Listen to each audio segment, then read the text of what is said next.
need a high-end designer or a lot of money to get a luxe look. Be your own interior designer. This is Affordable Interior Design, the podcast. Here's your host, Betsy Helmuth.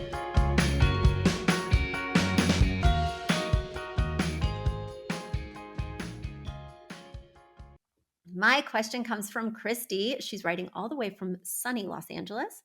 And she writes, "Hi, Betsy. I'm purchasing this couch from Pottery Barn. I'm unsure about what best shaped coffee table to get. I love unique shapes and styles like the one here from West Elm. But does it look better to stay more conservative like this one from CB2? All right, well, let's get into it.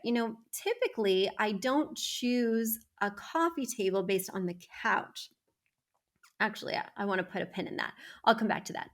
Typically, I choose the coffee table based on the size of the negative space between the couch and whatever's across from it. If it's a fireplace, if it's a TV stand, if it's a wall, that's what's going to dictate what shape my coffee table will be, because I may not have enough depth for a circular table like you've put here, or a triangular table like you've put here from West Elm. I may need to go with something long and narrow, especially in smaller spaces, which I assume you might be in because you're writing from Los Angeles.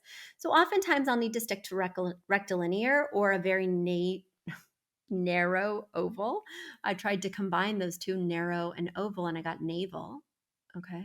A very belly button shaped coffee table. No, narrow oval, which is hard to find, but truly my favorite. Those odd shapes like circle or triangle, kidney shape, amorphous shape, you're really going to need to have a lot of space around the coffee table to make sure that you have walkways, right? Make sure you have enough space for your knees, because in between the front of the sofa and the coffee table, you need at least, 12 to 18 inches for your knees. And then between the other edge, the opposite edge of the coffee table, and whatever you've got going on, if there's armchairs across from it, or like I said, the hearth for the fireplace or whatever, you're going to want some space too. And certainly if it's in the middle of a thoroughfare like a walkway, well, that's 30 to 36 inches that you're going to need if people are cutting through in front of the coffee table a lot.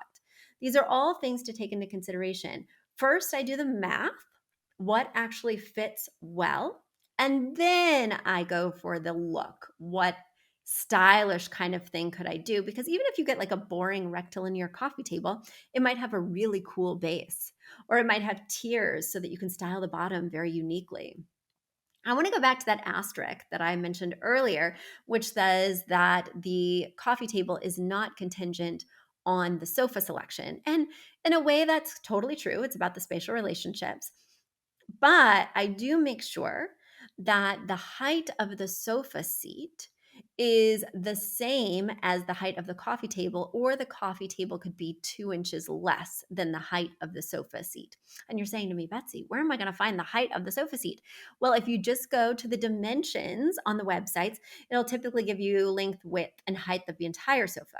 But typically there's a little button that says additional dimensions or see more specs or whatever.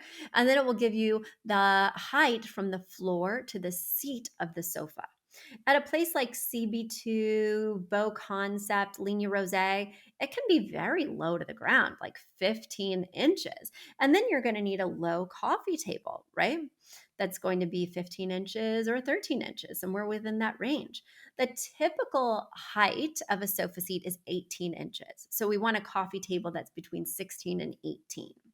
These are just some general guidelines when you're shopping for coffee tables, and I hope that helps to redirect your process so that you start with the spatial relationship in mind and work from there.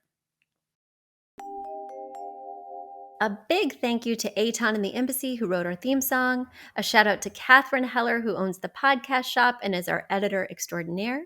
We also want to thank Ginny Sunasan and her team at the Savvy Podcast Agency for their help with our social, our YouTube channel, and so much more.